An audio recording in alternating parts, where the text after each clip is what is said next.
and welcome to BNC Sports. I'm James Hill. HBCU football, the Florida A&M Rattlers are on their way to the FCS playoffs. We are joined by a special coach.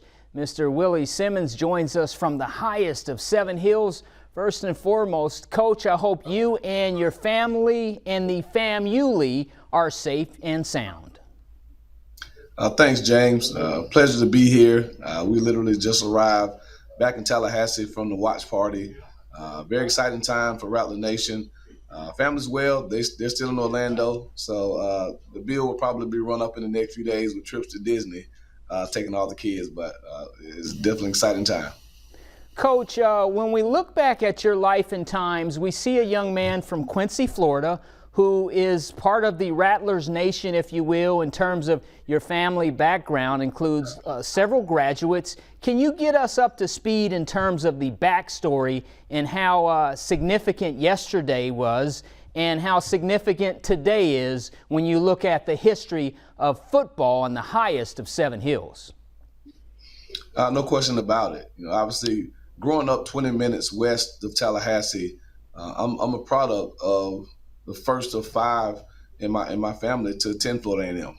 My mom came here back in the early 70s, and she was followed by her sister, then brothers, and other sisters. And my grandmother, to this day, has a plaque on her wall from President Ammons, commemorating her and my grandfather for sending 5 of their kids here to Florida A&M. And so this place has meant a lot to me growing up.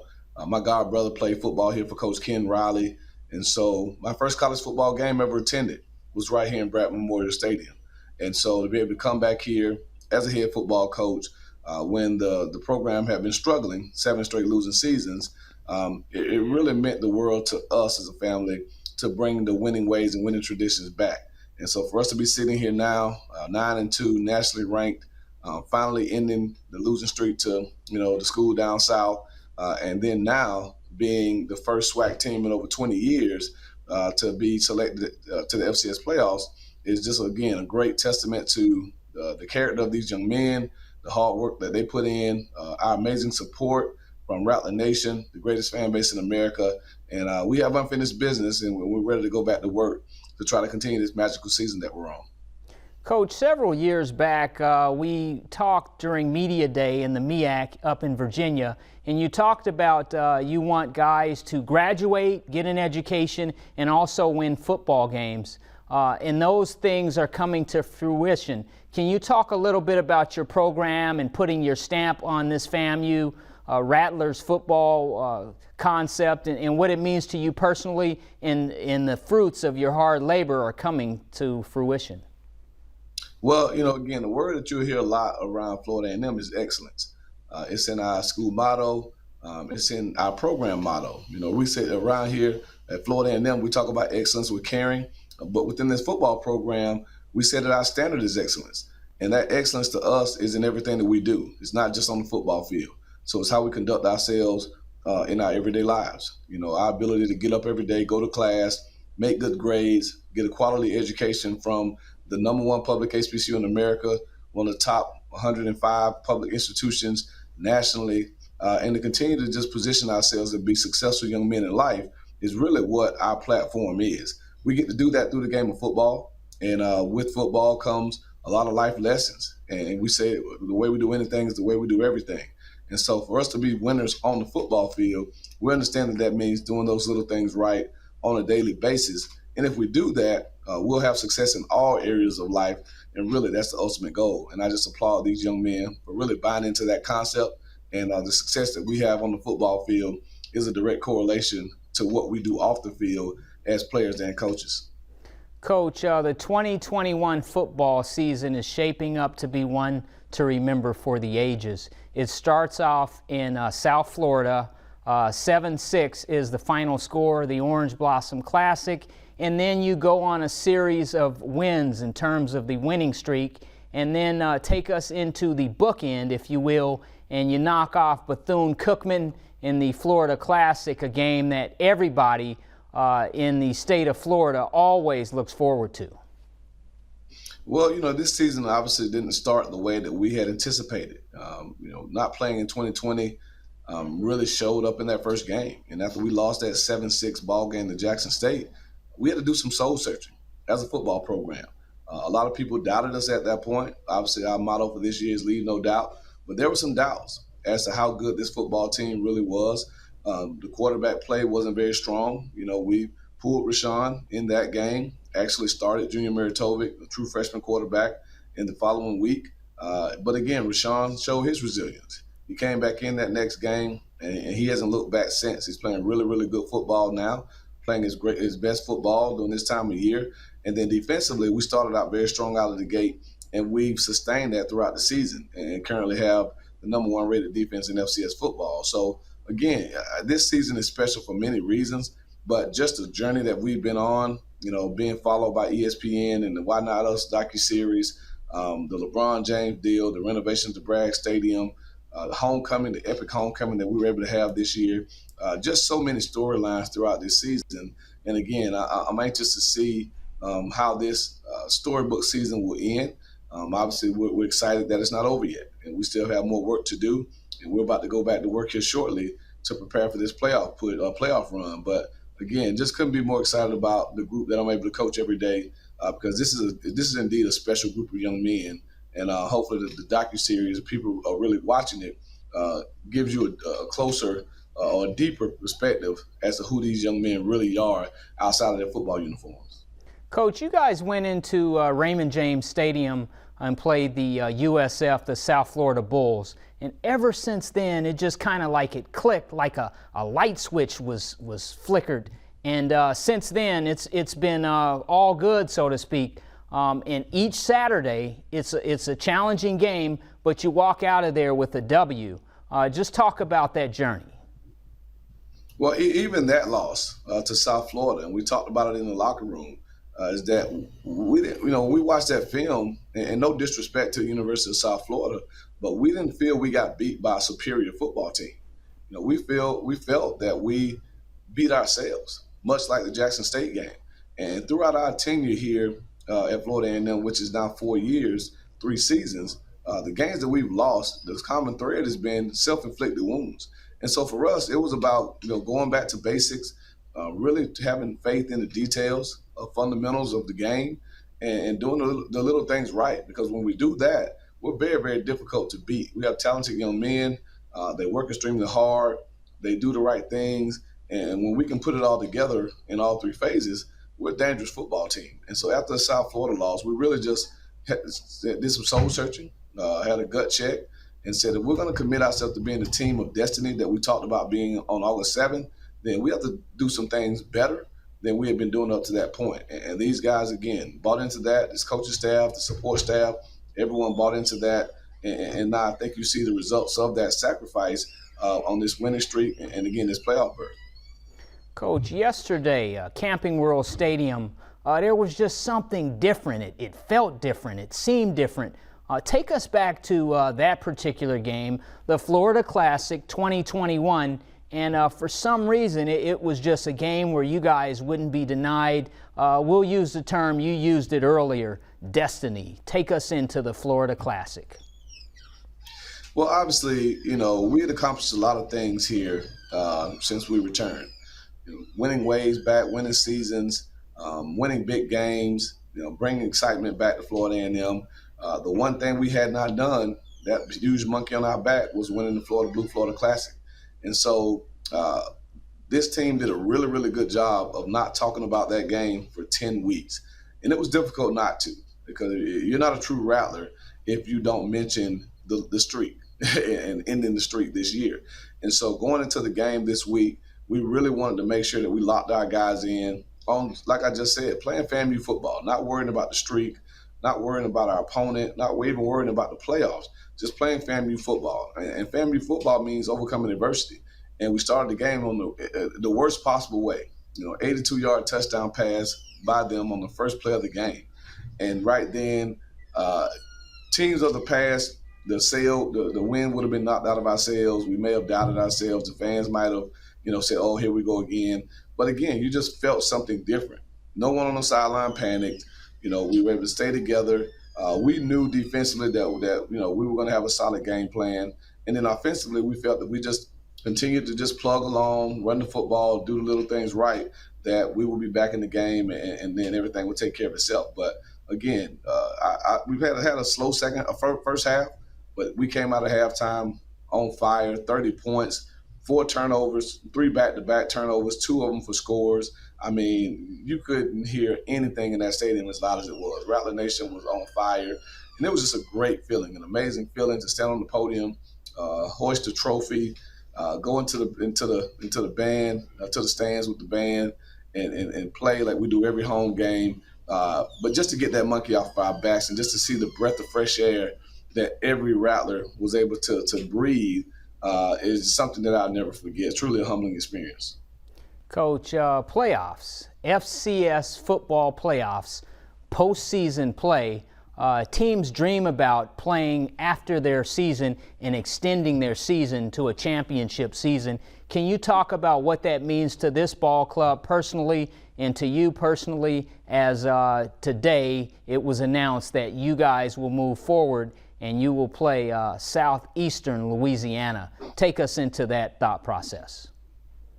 Well, after the South Florida game, we really shifted our focus and our goals, to be quite honest, as a football team. We knew that the way Jackson State was playing and in the landscape of the conference, that it would be difficult for them to lose 2 games. And so for us, we said, well, this season can't be Swac championship or bust.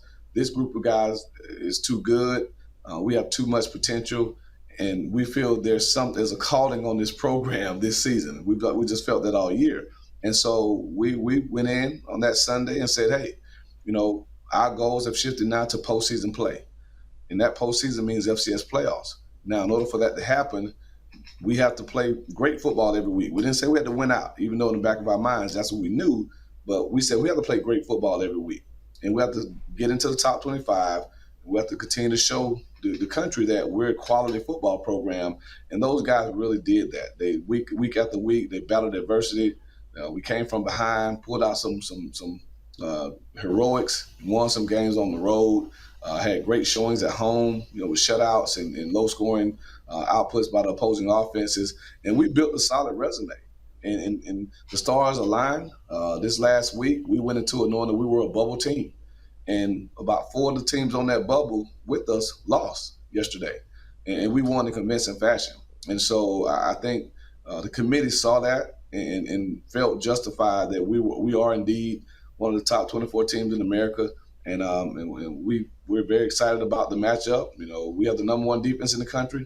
We're about to face the number 1 offense in the country. So it's a great matchup for us, a great challenge. We're on the road, but we've shown now that we can win on the road. So again, we've made history. The Swac hasn't had a team represented in the FCS playoffs since 1997, I believe.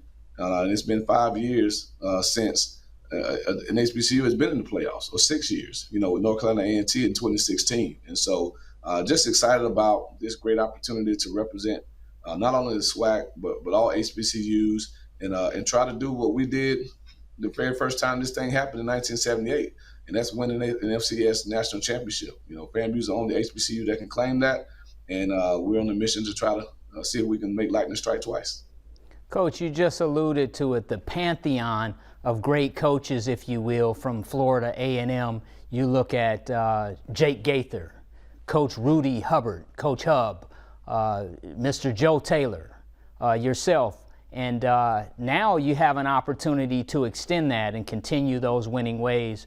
Just talk about how humbling it can be to be mentioned with those type of gentlemen. And we see the statue outside of the athletic department anytime you go by it. It's got to be a humbling thing. Can you just talk a little bit about what this means to you personally?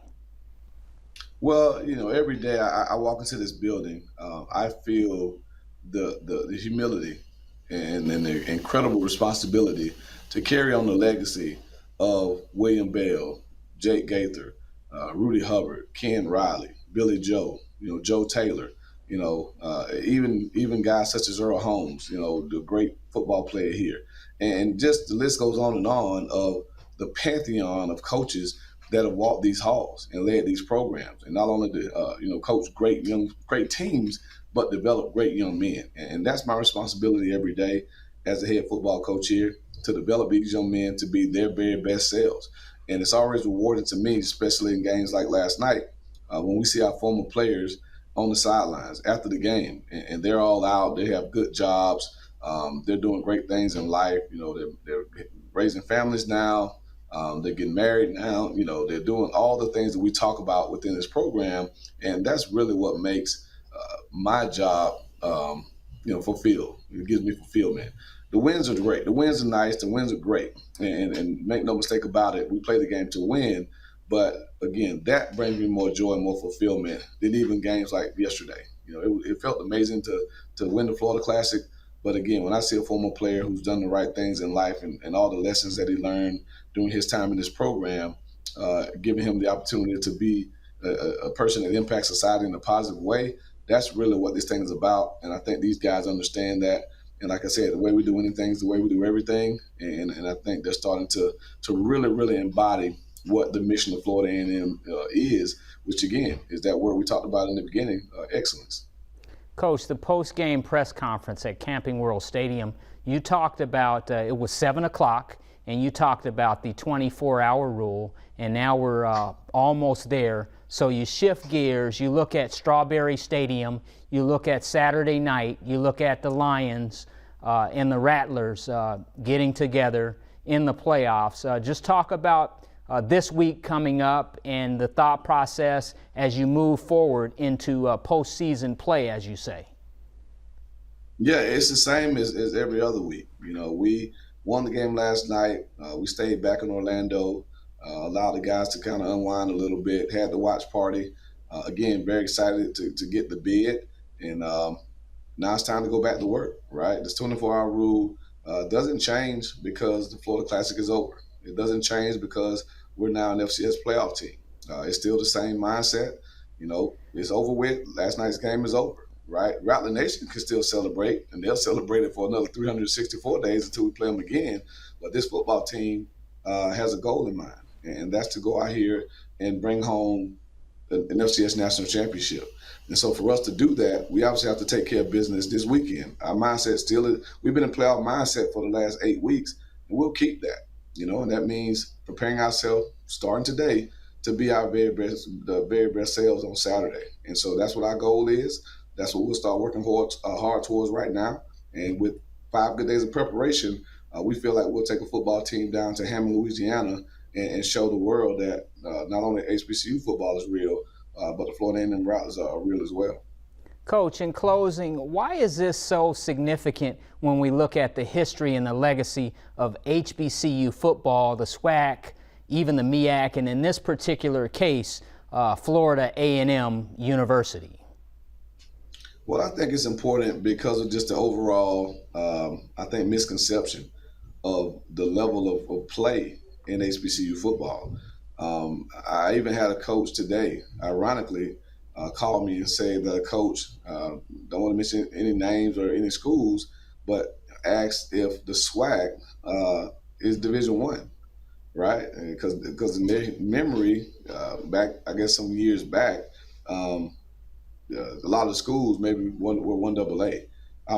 Or Division II, I'm sorry. And so they asked that question today, and maybe he called me to kind of fire me up a little bit, just to give me a little bit of motivation.